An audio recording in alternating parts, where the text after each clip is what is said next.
আসসালামু আলাইকুম বন্ধুরা, কেমন আছো সবাই? আশা করি সবাই ভালো আছো। সন্ধ্যায় চা খেয়ে ভাবলাম একটু লেখালেখি করতে বসবো, কিন্তু ছেলে বায়না করলো চাউমিন খাবে বলে। বাড়িতে এমন কিছু ছিল না জানো, শুধু ডিম আর টমেটো ছাড়া। তাই ভাবলাম কি করা যায়। যাই হোক, ঘরে যা ছিল সেই উপকরণ দিয়েই ওর জন্য চাউমিন বানিয়ে দিলাম। যদিও চাউমিন করতে আমার বেশি সময় লাগেনি, তবে ওদিকে আমার লেট হয়ে যাচ্ছে লেখালেখির জন্য। আসলে আমি আলাদা একটা অ্যাপে লেখালেখি করি। তোমরা জানতে চাও আমি কোথায় লেখালেখি করি?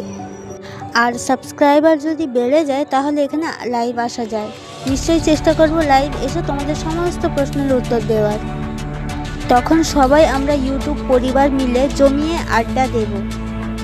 আপাতত 17 জন সাবস্ক্রাইবার। এই 17 জন বন্ধুদের কাছে প্রচুর ভালোবাসা পেয়ে আমি আপ্লুত হয়েছি।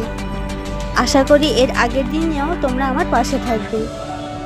আমরা হচ্ছে মধ্যবিত্ত পরিবারের লোক। অল্পতেই অনেক খুশি হই, অল্পতেই আমাদের সব শখ আহ্লাদ মিটিয়ে নেওয়ার চেষ্টা করি। নিজেকে গরিব বলে দাবি করব না, আর খুব বড় লোক বলেও দাবি করব না। আমাদের কাছে যা আছে তাতেই সন্তুষ্ট। আমরা রোজগার খেতে খাওয়া মানুষ, তবে কি বলতো, আল্লাহর দোয়ায় অনেক ভালো আছি। আসামের এক তানিয়া দিদি নামে ইউটিউবার, তিনিও আমাকে খুব ভালোবাসা, খুব সাপোর্ট করেছেন। তিনিও আমাদের মতোই সাধারণ মধ্যবিত্ত পরিবারের ঘরের বউ। আমরা সারাদিনের সংসারের কাজ সামলে অবিরাম চেষ্টা করি তোমাদের কাছ থেকে একটু ভালোবাসা পাওয়ার আশায়। তোমরাও প্লিজ সাপোর্ট করো আমাদের মতো মধ্যবিত্ত ঘরের বউদের। তোমাদের ভালোবাসাতেই আমাদের একটু একটু করে বেড়ে ওঠা। আর এরকমভাবে কেউ চাউমিন খেতে পছন্দ করো কমেন্ট করে নিশ্চয়ই জানিও।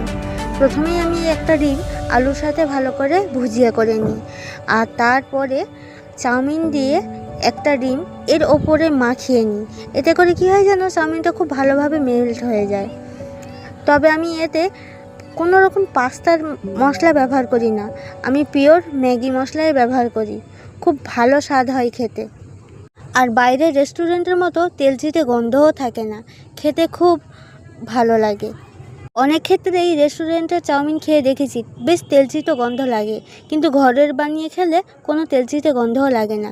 আর এই যে দিলাম একটু চিলি সস, খুব ভালো লাগে। আর এই যে আমার ছোট্ট পুচকেটা আমার কোলে দাঁড়িয়ে, ও দোলায় দুলতে দুলতে আমার দিকে বারবার উঁকি মারে। আমার রান্নাবান্না দেখতেও খুবই ভালোবাসে, তাই ওকেও একটু চাউমিন বানানো দেখালাম। ফাইনালি দেখো চাউমিনের রঙটা কেমন হয়েছে। চ্যানেলটিকে সাবস্ক্রাইব করে প্লিজ পাশে থেকো। টাটা।